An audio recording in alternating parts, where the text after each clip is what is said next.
에베소 강의 17번째 시간으로 성도에게 주어진 특권이라는 제목으로 말씀을 보겠습니다. 성도가 되었다라고 하는 것은 하나님이 주신 놀라운 특권을 가진 자가 된 것입니다. 그 특권이 얼마나 큰지 13절에 이렇게 기록하고 있습니다. 그러므로 너희에게 구하노니 너희를 위한 나의 여러 환난에 대하여 낙심하지 말라. 이는 너희의 영광이니라. 바로 복음을 전하는 이 놀라운 하나님의 사명을 감당하다가 여러 가지 환난을 당하게 되었는데, 그러므로 그 환난 때문에 낙심하고 걱정하는 것이 아니라 내가 당하는 이 모든 환난이 오히려 영광스러운 것이다 라고 이야기할 정도로 하나님이 부여하신 그런 사명을 감당하는 특권이 놀라운 것입니다. 내가 처한 모든 나쁜 환경까지도 그 특권이 가져오는 놀라운 복으로 말미암아 그것들을 새롭게 바라볼 수 있는 그런 자리에 서게 되었기 때문이죠. 그렇다면 성도는 어떤 특권을 받았나요? 첫 번째로 복음을 전할 특권을 받았습니다. 7절 말씀입니다. 이 복음을 위하여 그의 능력이 역사하시는 대로 내게 주신 하나님의 은혜의 선물을 따라 내가 일꾼이 되었노라. 7절에서 가장 핵심적인 부분은 이 복음을 위하여 내가 일꾼이 되었다라고 하는 것입니다. 바로 사도 바울은 자신이 이 복음을 전하는 그 일꾼 역할을 하는 것에 대해 아주 큰 자부심을 가지고 있습니다. 근데 이 시대에 이렇게 예수를 전하는 것, 또 복음을 전하는 것에 대해 사람들이 이런 바울과 같은 자부심을 가진 경우를 찾아보기 어렵고요. 자기가 무엇인가 전하는데 아주 큰 자부심을 가진 사람들이 주로 다단계 판매하는 사람들이더라고요. 그런데 바울 사도가 이렇게 확신에 차서 내가 이 복음을 전한다라고 하는, 그래서 그렇기 때문에 그가 그 복음을 전하다가 당하는 환난에도 불구하고 그걸 걱정하지 말라고 얘기하며 그것이 영광이라고 할 수 있는 그런 능력이 도대체 어디서 오는 것인가요? 바울은 그게 내가 가진 확신이 아니라 바로 그의 능력이 역사하시는 대로라고 이야기를 합니다. 결국 하나님이 이런 복음 전하는 일꾼 역할을 맡기셨으면 그거에 합당한 능력 또한 더해 주신다라고 하는 것이죠. 아니, 그런데 왜 지금 우리에게는 그런 능력이 안 나타나는 것처럼 보이는 것인가요? 여러분, 모든 하나님의 능력은 실제 그것이 발휘될 때 나타나는 것입니다. 우리 삶에서 이렇게 복음을 전하는 일을 하지 않는다면 결국 그 능력 또한 경험하지 못하겠죠. 여러분, 한국에 복음이 처음 전파되고 그 예수 믿는 것 때문에 박해가 있을 때는 그럼에도 불구하고 그 박해를 다 이겨내고 이 복음을 전하도록 하기 위해 하나님이 강력한 능력이 부어졌습니다. 저희 할머니가 예수님을 믿으시고 나서 이제 마음에 강렬한 이 복음 전파에 대한 열망을 받으셨다라고 합니다. 근데 시골에서 이렇게 혼자 예수를 믿게 되시니까 주변 사람들이 다 예수 얘기를 하면 막 소금 뿌리고 막 물 뿌리고 막 욕하고 다 그러셨대요. 근데 자기 안에 이 정말 불 붙는 것 같은 그 열정을 견디다 못해 계속 찾아가는 거예요. 그럼 사람들이 계속 물 뿌리고 막 소금 뿌리면서 욕하고 그랬는데도 하나님이 그 강렬한 그 마음뿐 아니라 또한 할머니한테 이렇게 병을 치료하는 이런 은사 또한 그때 허락하셨다고 합니다. 그렇게 반대하던 사람도 몇 년째 고치지 못하고 앓던 병들이 할머니가 가서 기도해주고 또 그것으로 기적이 나타나니까 사람들이 받아들이기 시작한 거예요. 하나님이 이런 반대도 불구하고 그런 복음을 꼭 받아야 할 자들을 구원하시고자 이런 능력과 은혜를 함께 하시는 것이죠. 여러분, 이 한국에 이런 하나님의 능력이 강력하게 부어진 때가 이제 지나갔습니다. 근데 지금은 또 아프리카, 브라질 혹은 동남아 같은 곳에서 복음을 반대하고 이런 적대적인 세력들이 있는 곳에 복음이 전파될 때는 하나님의 능력이 이렇게 강력하게 부어질 때가 많이 있습니다. 우리 주변에도 마찬가지입니다. 여러분, 우리 교회는 바로 그냥 예수 믿는 것으로 끝나는 것이 아니라 예수를 믿어 우리가 어떠한 삶을 살며 또한 우리의 믿음의 근거가 어디 있는지를 바르게 가르쳐 세상에 노예되고 자기를 하나님처럼 만들려고 하는 자리로부터 벗어나는 그 복음의 놀라운 은혜를 사실 우리가 또 전해야 하는 입장에 서 있습니다. 여러분, 교회만 다닌다고 정말 예수 믿는 사람인가요? 아니요. 여러분, 정말 많은 사람들이 교회는 다니지만 본질은 세상에 있는 사람과 하나도 다르지 않은 사람들이 너무나 많습니다. 여러분, 세상 사람들의 본질이 무엇인가요? 가장 먼저 모든 것을 내 뜻대로 하고 싶어하는 그 본질을 가지고 있어요. 내 뜻대로 내가 결정하고 내가 원하는 것을 하는데 누가 나에게 간섭을 해? 그래서 사람들이 그 내 뜻대로 내가 원하는 것을 하며 살기 위해 결국 높은 자리에도 올라가고 힘을 가지고자 하는 것이죠. 여러분, 그런데 교회는 그렇지 않나요? 여러분, 교회 안에서도 얼마나 많은 사람들이 내 뜻과 내가 원하는 것을 하기를 원하며 살고 있나요? 여러분 또한 교회를 다니지만 여전히 세상에서 좋다라고 하는 것을 나의 인생의 목표와 나의 삶의 근원에 두고 사는 사람들이 또 얼마나 많이 있나요?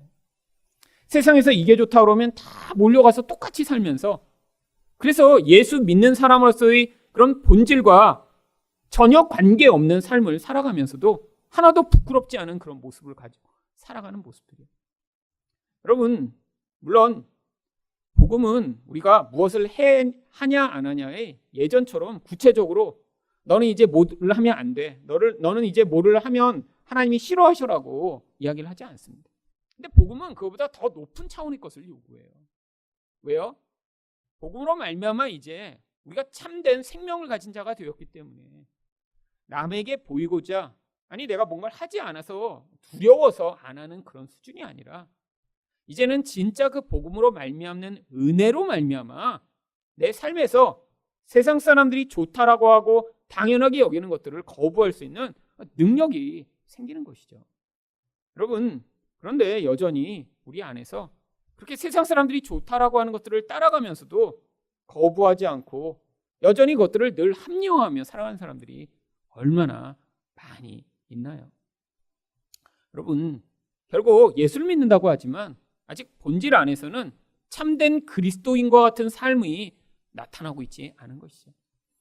어쩌면 이것도 바로 복음이라고 하는 그 근원과 본질 안에 더 깊이 들어가야 하는 그런 전도해야 되는 대상일지도 모릅니다.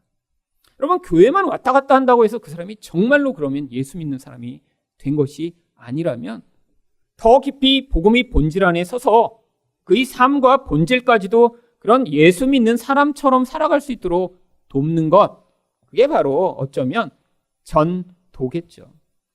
여러분, 그래서 여러분 아예 예수를 믿지 않는 사람에게 전하는 것뿐 아니라 예수를 잘 모르는 사람에게 전하는 것도 아주 중요한 일입니다.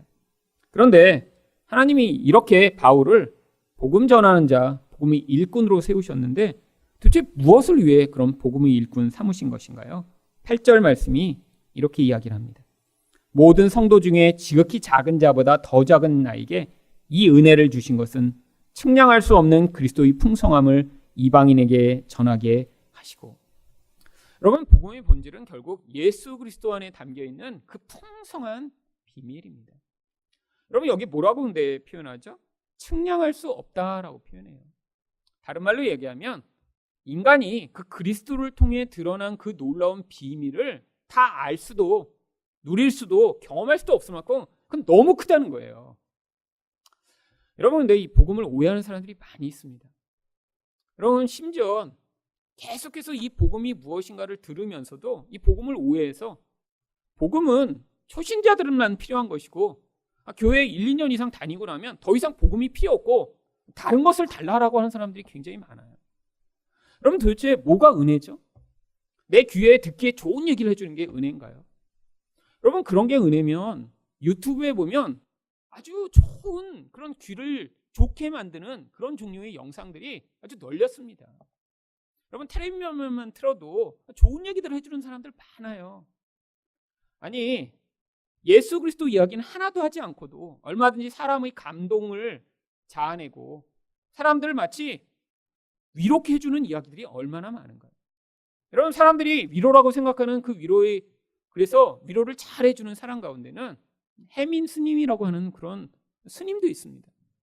사람들은 그를 영적 멘토라고 여겨요. 왜요? 그의 글을 읽으면 영혼이 힐링이 되는 것 같대요. 아니, 그러면 예수 그리스도가 빠진, 그렇게 사람들이 그래서 좋은 얘기를 듣고 너가 잘 될 거라는 얘기를 들으며 예수 없는 그런 얘기를 해주는 게 정말 위로며 힘이 될까요? 은혜를 착각하고 있는 거예요. 여러분, 사람들이 은혜 받았다라고 하는 그 은혜는 내 중심적으로 내 마음을 편안하게 하고, 내가 지금 암이 걸렸는데 겉에다 이렇게 빨간 약 발라주고 진통제 좀 줘서 그 본질이 변화되지 않아도 그냥 괜찮습니다라고 얘기해 주는 것으로 사람들이 마음을 편안하게 해준 것을 은혜로 착각하는 거죠. 그럼 성경이 무엇이라고 얘기합니까? 이 그리스도는 측량할 수 없는 놀라운 깊이와 풍성함을 가지고 있는 분이래요. 여러분, 1년 듣고 어떻게 예수 그리스도에 대해서 다 알 수 있죠? 불가능합니다. 여러분, 예수 그리스도는 우리가 죽을 때까지 우리 전부가 다 함께 그 예수 그리스도로 말미암는 풍성함과 은혜를 누려도 우리는 그 풍성함의 10,000분의 1도 깨닫지 못하는 거예요. 아니, 어떻게 복음을 1년 듣고 2년 듣고 더 이상 들을 게 없는, 왜 초신자들을 위한 것이라고 이야기하는 사람들이 존재하는 것인가요? 바로 아직도 교회를 다니지만 진짜 예수 그리스도의 풍성함을 맛본 적이 없기 때문이죠. 여러분, 이게 바로 인간의 영혼의 무서운 강팍함입니다. 여러분, 강팍함이 무엇인가요? 하나님의 뜻은 예수 그리스도를 통해 드러나는데 그 예수를 우리 본질 안에서 거부하는 거예요. 여러분, 이게 바로 인간이 가지는 가장 무서운 영적 강팍함이죠. 여러분, 우리가 정말 힘써야 할 것이 바로 이 바울 사도가 이야기하듯 측량할 수 없는 그 그리스도의 놀라운 비밀을 우리 인생 가운데 더 많이 알고 더 많이 알아서, 예수 그리스도란 분이 이런 분이셨구나라는 것을 내 인생의 모든 과정마다 고백하며, 하나님, 그 예수를 알려주셔서 감사합니다라는 고백을 하는 그런 인생이 되는 게 바로 우리 인생이 해야 될 것이고요. 그래서 내가 만난 그 그리스도를 전하는 삶을 사는 것이 우리 인생의 놀라운 특권인 것입니다. 여러분, 다른 사람한테 예수를 믿게 하는데 예전에는 뭐라고 예수 믿으라고 했나요? 예수 믿고 천국 가자고, 예수 믿고 병 낫자고, 예수 믿고 부자 되자고요. 여러분, 그런데 그게 본질이 아니었어요. 하지만 하나님이 그런 미련한 수단과 방법도 사용하셨습니다. 왜? 아직 이 예수 그리스도의 비밀을 받아들일 수 있을 만큼 사람들의 수준이 준비되지 않았거든요. 여러분, 초등학생한테 갑자기 가서 넌 앞으로 열심히 공부해야 되니까 나중에 대학교회 때 배우는 미적분을 배우자라고 미적분을 가르칠 수 없잖아요. 여러분, 지금 바로 아프리카나 브라질 같은 데서 벌어지고 있는 일입니다. 그 사람들이 이 예수 그리스도의 풍성함을 이야기해 주면 알 수 있을까요? 아니에요. 가난하고 힘드니까. 그들에게는 예수 믿으면 부자 된다고, 예수 믿으면 좋은 일 생길 거라고, 그리고 나중에도 천국에 가게 될 거라고 해서 일단 교회로 오게 되죠. 하나님이 이런 미련한 방법을 통해 이 시대 가운데도 한국의 많은 사람들이 교회로 오도록 만드셨는데, 여러분, 여전히 우리의 신앙의 수준이 그 수준에 머물러 있으며 그리스도 말고 다른 걸 주세요라고 이야기를 하고 있다면 지금 심각한 문제를 가지고 있는 것입니다. 여러분, 이 교회를 시작할 때 하나님이 제 안에서 심각한 고민을 하도록 만드셨어요. 아니, 이렇게 교회가 많은데 왜 또 새로운 교회를 시작해야 될 것인가? 그때 주셨던 바로 제 마음의 확신이, 많은 교회가 있고 많은 성도가 있지만 그 그리스도 예수만으로 그 삶의 근원을 삼고 그 안에서 성장하는 사람이 얼마나 소수인가를 가르쳐 주시며, 정말 예수 그리스도 안에 있는 교회, 성도들도 그 예수 안에서 복음의 본질 안에 있는 자들을 세워나가는 것이 이 하늘 사랑 교회가 해야 될 것이라고 제게 확신을 주셔서 이 교회를 시작한 것입니다. 여러분, 제가 그래서 이 바울처럼 제가 이 교회에 목회하는 동안 어떠한 방해나 어떠한 이야기가 있더라도 저는 이 예수 그리스도가 어떠하신 분이신가를 가르쳐 드림으로 여러분이 인생을 통해 그 그리스도의 풍성함을 계속 맛보셔서 인생을 돌아보시니까 힘든 일, 어려운 일, 내가 뭔가 잘 됐던 일들이 기억나는 게 아니라 내가 힘들었을 때도 우리 예수가 나를 이렇게 붙들어 주셨지. 내가 이렇게 약할 때도 예수가 강하셨지. 내가 이렇게 실패했는데 예수가 나를 망하게 안 하셨지. 내가 그렇게 잘 될 때도 예수의 은혜가 내 인생을 붙들고 있었지라고 우리 인생의 전부를 통해 그 풍성한 예수 그리스도를 고백하고 발견하는 성도들 되게 만드는 게 바로 제가 해야 될 가장 중요한 사역이며 또한 이 교회에 계신 여러분들 동안 그 예수를 전파하는 일을 위해 여러분의 인생이 복되게 사용되기를 기도하고 있습니다. 여러분, 바로 이 풍성한 복음에 대해 시편 71편 15절은 이렇게 이야기를 합니다. 내가 측량할 수 없는 주의 공의와 구원을 내 입으로 종일 전하리이다. 여러분, 너무 좋은 게 있다면 바로 근데 그 좋은 게 내가 아무리 알아도 다 알 수 없는 그런 풍성한 것이라면 바로 그 구원을 전하고 구원을 외치는 것이 바로 그 구원의 풍성한 은혜를 받은 자들이 해야 될 일이죠. 그런데 이런 놀라운 그리스도를 통한 풍성함이 원래는 감추어졌던 비밀스러운 것이었습니다. 그래서 9절이 이렇게 이야기합니다. 영원부터 만물을 창조하신 하나님 속에 감추어졌던 비밀의 경륜이 어떠한 것을 드러내게 하려 하심이라. 여러분, 경륜이라는 것은 하나님이 하나님 백성들을 구원하시기 위해 구원의 방법으로 사용하시는 그 방법을 이야기하는 거예요. 하나님이 구원하실 때 하나님이 사용하시는 하나님의 방법이 있대요. 그래서 이 구원에 어떤 일이 일어나면 이건 하나님이 하시는 거구나 알게 된다는 거예요. 근데 이 구원의 경륜이 어땠어요? 비밀이었대요. 무슨 얘기예요? 구약에서는 사람들이 알지 못했다라는 거예요. 왜요? 그 구원을 하나님이 이런 예수 그리스도로 말미암는 십자가로 말미암아 이루실 것이라고 아무도 기대하지 못했죠. 왜? 세상의 방법에서 구원은 무엇인가요? 뭐가 강력한 힘으로 사람들을 잘 되게 만들고 또 문제를 일시적으로 해결해 주는 것이 사람들은 구원이라고 생각하죠. 그런데 하나님이 왜 십자가로 구원하시고자 한 거죠? 바로 이 십자가가 우리 영혼의 그 근원적인 죄악을 해결할 수 있는 유일한 방법이기 때문입니다. 여러분, 참된 구원은 우리 영혼 안에서부터 시작되는 거예요. 우리 행위가 일시적으로 변했다고 본질이 변하지 않으면 문제가 심각한 것이죠. 여러분, 우리 본질 안에서의 죄악이 해결되지 않은 채로 내 문제만 해결되고 어떤 상황만 변하면 그 사람은 진정으로 구원받지 못한 것입니다. 나중에 똑같은 상황이 또 벌어지면 또 똑같은 모습이 반드시 또 나올 거예요. 하나님이 그래서 십자가로 말미암아 우리를 구원하신 것입니다. 왜요? 바로 이 십자가로만 하나님이 구원하심으로 말미암아 우리 안에서 나를 하나님처럼 되게 만들려고 하는 이 무서운 죄악의 근원을 그 십자가로 파괴하실 수 있거든요. 여러분, 그래서 십자가를 받아들이는 게 그렇게 어려운 것입니다. 아니, 우리 일생토록 해야 되는 거예요.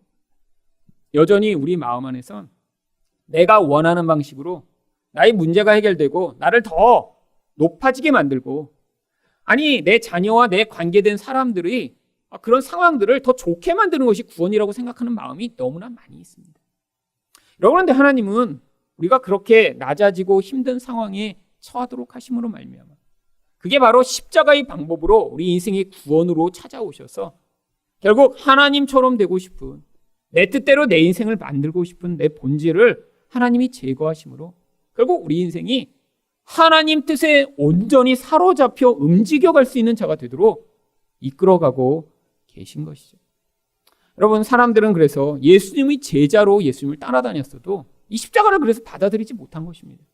아니, 구원자로 임했다면 어떻게 저렇게 무기력하게 죽어버릴 수가 있어라고 하며 바로 예수님을 다 버리고 도망갔었던 것이죠.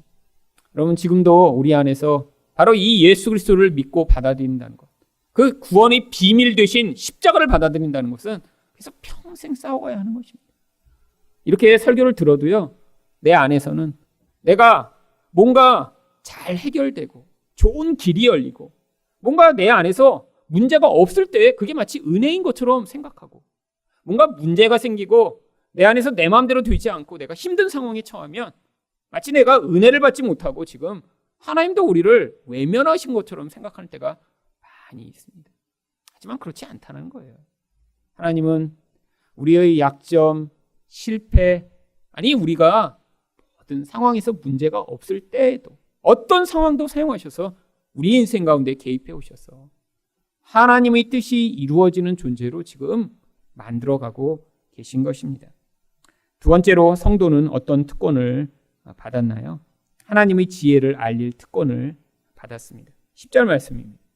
이는 이제 교회로 말미암아 하늘에 있는 통치자들과 권세들에게 하나님의 각종 지혜를 알게 하려 하시니. 여러분, 여기서 이렇게 통치자들과 권세에게 알려줄 그런 하나님의 지혜는 무엇을 이야기하는 것인가요? 그 지혜의 내용이 바로 11절에 바로 나옵니다. 곧 영원부터 우리 주 그리스도 예수 안에서 예정하신 뜻대로 하신 것이라. 여러분, 이것도 바로 복음에 관한 이야기예요. 하나님의 지혜로 예수 그리스도를 통해 어떻게 구원하실지를 하나님이 다 생각해 놓으신 것을 하나님의 각종 지혜라고 이야기합니다. 그런데 결국 복음을 이야기하는 이 복음을 어떻게 해야 된다는 거예요? 통치자들과 권세에게 알려주는 게 이게 사도 바울에게 주어진 사명이라고 하는 것입니다. 아니, 여기 있는 통치자들과 권세가 누구길래 이들한테 이 비밀을 알려주는 것인가요? 그러면 이 통치자들과 권세가 누구인지 바로 그 앞에 이런 수식어가 붙어 있습니다. 하늘에 있는, 결국 영적 세력이라는 거예요. 다른 말로 이야기하면 마귀의 권세를 가지고 있는 그런 악한 영들을 이야기하는 것이죠. 아니, 악한 영들에게 왜 예수 그리스도로 말미암아 이런 놀라운 구원이 일어났다는 사실을 전파해야 하는 것이죠. 여러분, 바로 이게 영적인 영역에서 예수 그리스도를 통한 하나님 나라를 확장해 나가는 그런 영적 싸움이 존재하고 있기 때문입니다. 여러분, 이 마귀들이 예수님으로 말미암아 이런 구원이 일어났다는 걸 모른다는 게 아니에요. 여러분, 그들은 머리로 압니다. 하지만 말로 선포함으로 말미암아 그 선포의 과정을 통해 마귀들이 다스리고 통치하는 영역에도 바로 이 예수 그리스도의 통치로 말미암는 하나님 나라를 확장하는 일들이 벌어지게 된다라고 하는 것이죠. 여러분, 눈에 보이는 이 세상은 영적 세계의 관점에서 보면 아무것도 아닌 것입니다. 마치 뭐와 같냐면, 여러분, 실제가 있고 컴퓨터 안에 이렇게 아바타의 가짜 세계가 존재하잖아요. 요즘 아이들은 이 가짜 세계에 빠져서 사는 아이들이 있습니다. 근데 정상적인 사람이라면 그게 가짜라는 걸 알아요. 근데 현실과 이 가짜를 구분 못하는 사람들이 점점 많이 늘어나고 있죠. 어떤 사람들이 주로 그런가요? 이 현실에서 잘 적응이 안 되는 사람. 현실이 너무 힘들고 피곤하고 또 재미를 추구하는데 어려서부터 그런 가짜 세계에 너무 빠진 아이들은 그 가짜 세계를 진짜인 것처럼 받아들입니다. 그래서 거기서 왕자가 되고 기사가 되고 공주가 돼서 살기를 원해요. 가면 사람들이 무슨 공주라고 부르고요, 무슨 왕자라고 부르고 하늘도 날아다닙니다. 거기서. 심지어는 돈만 내면 막 갑자기 왕관도 생기고요, 성도 살 수 있대요. 그리고 거기서 또 엄청난 돈을 가지고 이 권세를 행사하는 사람들이 가끔씩 등장한답니다. 여러분, 근데 정상적인 사람이라면 그게 가짜고 이 세계가 진짜라고 압니다. 여러분, 이게 마치 영적 세계와 이 육신의 세계와 약간 비슷한 거예요. 여러분, 대부분의 사람들은 육신이 전부라고 생각하고 삽니다. 근데 영의 세계가 열린 사람들에겐 이 육신은 마치 일부만이 존재하는 가상의 세계의 일부에 존재하는 어떤 것인 것처럼 하나님의 나라와 그 영적 세계 안에서는 아무것도 아닌 거예요. 왜요?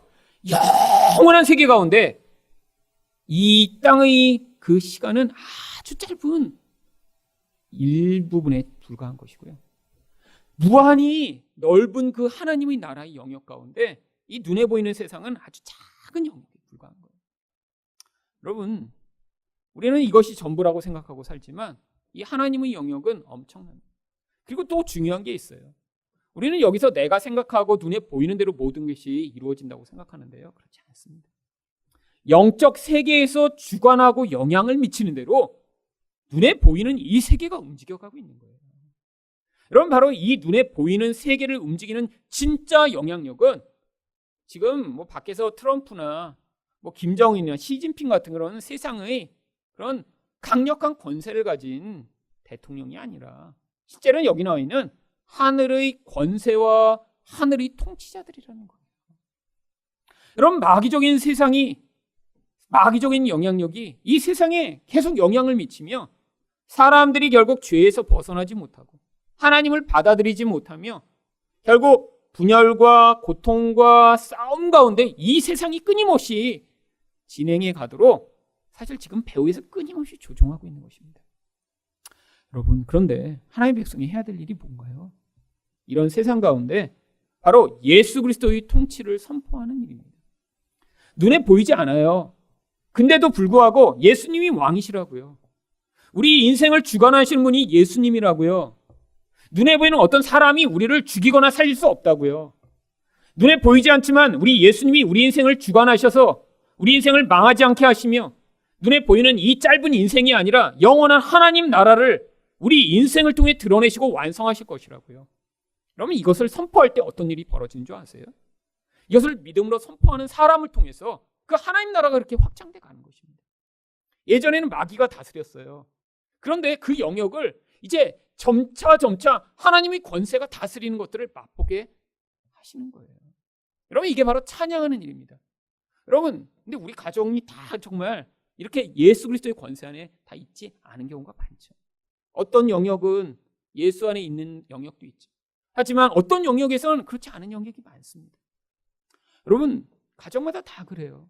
뭐 예를 들면 교회는 다니지만 그 삶에서 본질은 예수와 관계없이 사는 사람들도 있고, 아니 이 가족에 보면 어떤 부분은 예수 믿는 것 같은데 어떤 부분은 예수 믿는 거랑 전혀 관계없이 살아가는 사람도 많고, 어떤 사람이 말이 그럴 수도 있고요, 돈을 쓰는 것이 그럴 수도 있고, 자기를 생각하는 방식이 그럴 수도 있고요. 여러분, 그 영역마다 선포하는 것입니다. 여러분, 근데 우리는 꼭 뭐 하고 싶죠? 비난하고 싶어요. 지적하고 싶고요. 여러분, 그게 아니라 선포하는 것입니다. 그게 바로 기도며 찬양입니다. 하나님, 이 영역 가운데 예수 그리스도의 권세가 나타나게 될 줄 믿습니다. 우리 하나님이 이 영역까지도 다스리셔서 그 모든 부분에까지도 예수 믿는 사람처럼 만드실 것을 제가 믿음으로 선포합니다. 우리 가정의 주인이 예수 그리스도심을 내가 선포합니다. 그럼 믿음으로 선포하는 거예요. 여러분, 믿음으로 이걸 선포하지 않으면 우리는 끊임없이 말로 가지고 싸워야 됩니다. 당신은 왜 그래? 당신은 왜 그래? 여러분, 그게 제일 마귀가 좋아하는 거예요. 그럼 말로 이렇게 하면 변화가 정말 나타나나요? 나쁜 게 좋아지나요? 그런 일은 없습니다. 더 나빠져요. 여러분, 근데 예수 이름을 선포하며 이 마귀의 권세가 떠나갈 것들을 믿음으로 선포할 때마다 우리 또한 그 말씀의 은혜와 능력을 경험하게 됩니다. 그 안에서 이 하나님의 나라의 능력이 무엇인가를 경험하게 되어 있는 것입니다. 마지막으로 성도는 어떤 특권을 받았나요? 담대함으로 하나님께 나아갈 특권을 받았습니다. 12절 말씀입니다. 우리가 그 안에서 그를 믿음으로 말미암아 담대함과 확신을 가지고 하나님께 나아감을 얻느니라.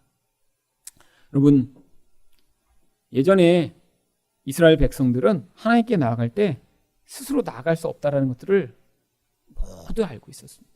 왜? 그들은 이 거룩함이라는 개념을 삶에서 매일같이 배웠어요. 그들은 시간도 거룩한 시간이 있고 그렇지 않은 시간이 있음을 배웠습니다. 가장 거룩한 시간은 바로 속죄일이라고 하는 1년에 한 번 돌아오는 시간이에요. 또 그 다음에 거룩한 시간은 일주일에 하루씩 안식일이라고 하는 시간이에요. 나머지 시간은 그것 외에는 거룩하지가 않아요. 또 장소도 거룩한 장소가 있고 그렇지 않은 장소가 있다는 걸 배웠어요. 가장 거룩한 장소는 지성소예요. 하나님이 계시니까. 그 다음 성소예요. 그 다음 성전이에요.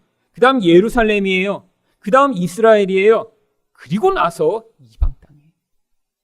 또 존재하는 물건들을 통해서도 거룩한 것과 거룩하지 않은 것들을 배웠어요.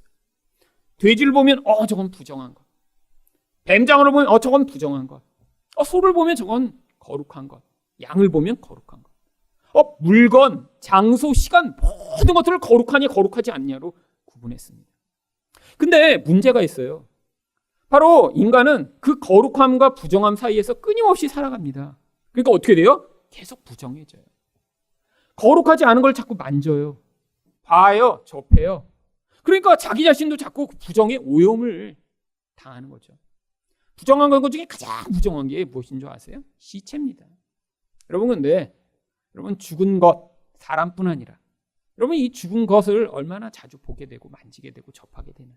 결국 그러니까 사람은 자기 자신이 하나님께 나아갈 수 없는 존재라는 것을 내 삶을 통해 매일 확인한 거예요. 그러니까 그 하나님께 누구만 나아갈 수 있었습니까? 대제사장만 1년에 한 번 나아갈 수 있었어요. 그것도 자기가 언제 죽을지 몰라서요. 하나님 앞에 나아갈 때 미리 속죄를 다 드리고 그리고 끈을 묶어온 다음에 혹시 부정해서 들어가서 죽어버리면 소리가 안 나면 끊어내리려고요. 몸에다 끈을 묶고 그리고 들어가서 방울 소리를 계속 냈어요. 몸을 움직일 때마다 방울 소리가 들려면 아직 살아있구나. 놔두고 방울 소리가 안 들려요. 그럼 죽었구나. 뒤에서 끌어내려야 되는. 그러니까 사람들이 하나님 만나는 게 쉬운 게 아니에요. 근데 왜 하나님을 이렇게 만나고자 했죠? 그 무섭고 거룩한 하나님을 왜 만나야죠? 안 만나면 복을 받을 수 없습니다. 그럼 인간은 복을 안 받으면 살 수 없는 존재로 만들어졌다는 것도 이스라엘 백성은 너무 잘 알았어요. 복이 없는 삶은 그냥 평범한 삶이 아니에요. 저주가 가득한 삶이 복이 없는 삶입니다. 여러분 저주가 가득한 삶이 무엇인가? 여러분 이스라엘 백성은 자주자주 경험했어요.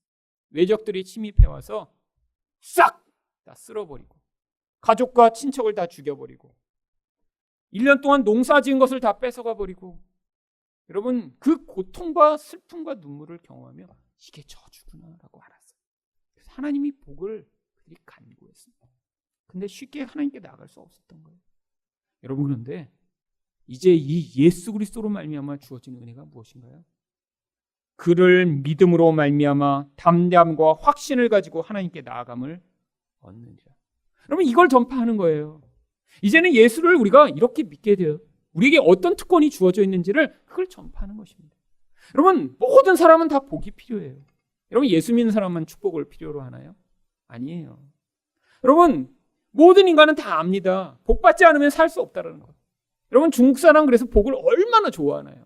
빨간색으로 그냥 복 다 거꾸로 뒤집어 놨잖아요. 또 하늘에서 복 떨어지라고. 여러분 다 인간은 알아요. 한계를 가진 존재니까.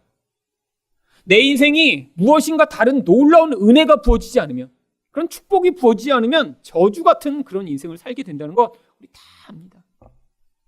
여러분 그런데 그 복을 이제는 우리가 자유롭게 받을 수 있게 된 거예요. 복이 필요할 때마다 어떻게 하면 되나요? 예수를 믿음으로 하나님 앞에 나아가면 됩니다. 여러분 이 12절이 조금 더 자세하게 기록된 부분이 히브리서 4장 14절부터 16절입니다. 그러므로 우리에게 큰 대제사장이 계시니 승천하시니 곧 하나님의 아들 예수시라. 우리가 믿는 도리를 굳게 잡을지어다.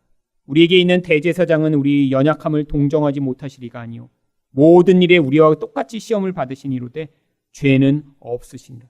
그러므로 우리는 긍휼하심을 받고 때를 따라 돕는 은혜를 얻기 위하여 은혜의 보좌 앞에 담대히 나아갈 것이니라. 여러분 바로 하나님께 이제 이렇게 나아갈 수 있게 됐습니다. 여러분 우리 인생 가운데 복이 부족하고 아니 이런 축복이 필요하다고 느낄 때마다 아니 내 인생 가운데 이런 저주와 같은 어둠과 죽음과 멸망과 파괴의 영향력이 강력한 것처럼 느낄 때마다 이젠 예수 앞에 나아가 예수 그리스도를 통해 하나님께 나아가오니 그 하늘의 복을 오늘도 내려주시옵소서라고 간구할 수 있게 되는 것. 이제는 우리가 그래서 성전이 되어 그 하나님 앞에서 살아갈 수 있게 된 것. 이게 바로 성도가 된 놀라운 특권인 것입니다. 바로 이 복음의 놀라운 비밀과 은혜를 누리시는 여러분 되시기를 예수 그리스도 이름으로 축원드립니다.